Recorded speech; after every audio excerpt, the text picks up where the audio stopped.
For the introduction of Lean into Australian Hardware's Wollongong store, I've developed a coaching and mentoring strategy.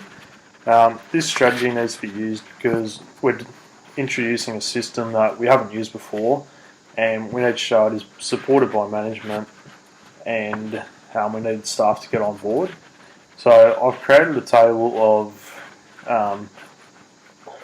what stakeholders are involved, what performance targets are required, then the training, coaching and mentoring strategies that I believe need to be used to implement this system. Although we have coaching and mentoring, as this is a new system to Australian Hardware's Wollongong store, there is a need for formal training. So to get that formal training across, I've selected a few people from the management team and a few supervisors that will need to attend what I think should be a certificate 4, which will give them a very in-depth look at the Lean system and how to apply it.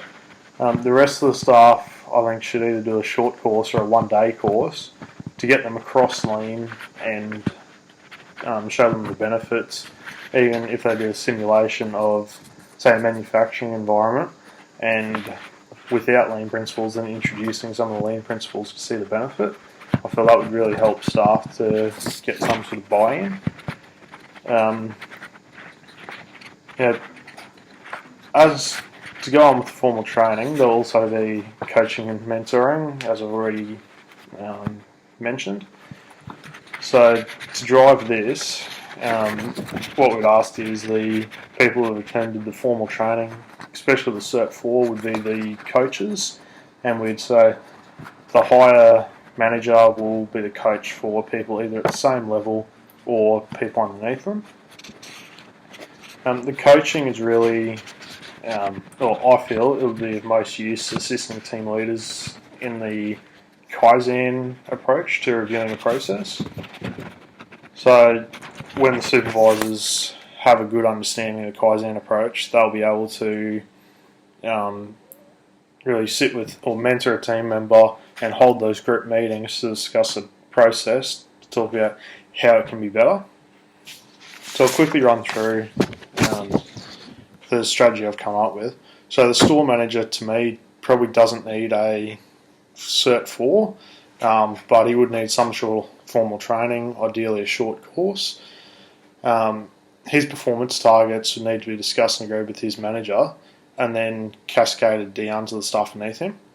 For coaching, I think he'd need to be provided coaching by the continuous improvement team that have that broad understanding. They have a knowledge of the rest of Australian Hardware and the company goals.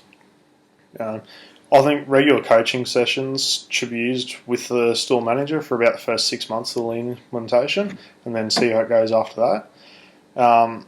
That's scheduled meetings for 6 months.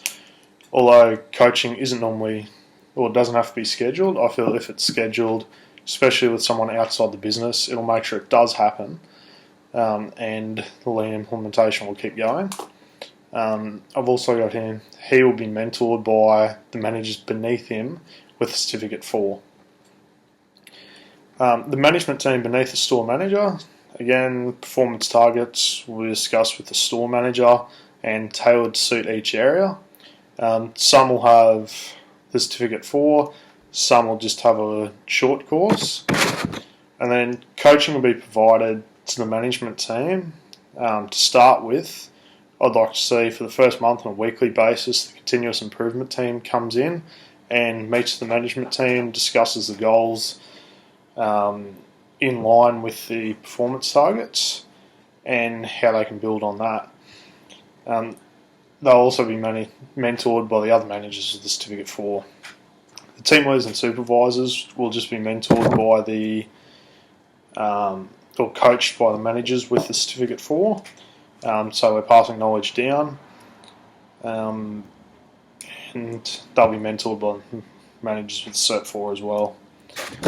The sales staff and the warehouse staff and any other staff will be mentored and coached by the supervisor with the certificate 4. Now, to get these staff on board, they really need to be able to see the benefits Lean can bring, but they also need the performance targets set in their KPIs. So, and they need them to be visible. So, when KPIs are set, they need to be things such as like amount of waste per week, how many plants are getting disposed of. That can easily be tracked on performance charts. So at the end of the week, staff, or the end of the day of the week, staff can see how they're going and how they're tracking against those goals. Once it's visible, it's thought staff will get some more buy-in and be interested in trying to drive those targets. And it's really, as those staff haven't had a lot of formal training, don't completely understand lean, it'll be trying to give them the knowledge and empower those staff to make decisions to improve processes.